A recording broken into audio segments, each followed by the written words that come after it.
Prime Minister and the Lord Chancellor have both made clear that the promotion and the protection of the rule of law will underpin our approach to legislation and policy.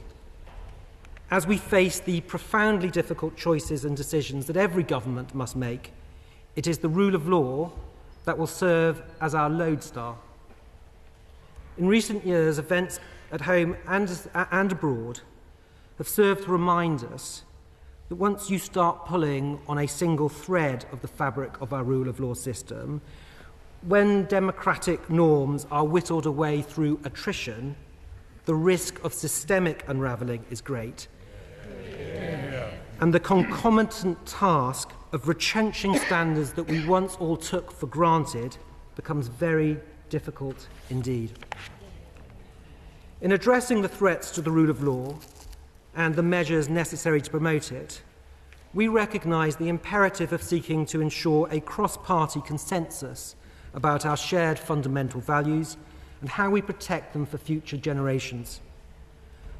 The values that we are seeking to protect are not the property of any political party. They are not Labour values, they are not Conservative values. My lords, they are British values. Indeed, many of them are universal values. I will work alongside the Lord Chancellor and the Solicitor General to uphold the rule of law, protect the independence of the judiciary, promote the rule of law amongst the public, not least amongst the young, and crucially seek to rebuild trust in our political system by explaining how the rule of law applies to all of us and serves all of us. I could inform your Lordship's House of one small symbolic step taken last week when I was sworn in as Attorney General before the Lady Chief Justice, making an oath the terms of which can be traced back to the 16th century.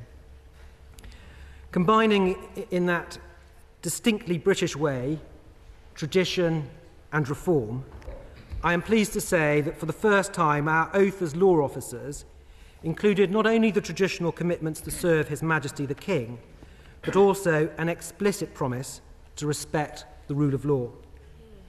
And just as we will promote the rule of law domestically, this government, with my Right Honourable friend, the Foreign Secretary, in the vanguard, will seek to promote international law and the rule of law in the international legal order, cognizant of its importance to the prosperity and security of all global citizens.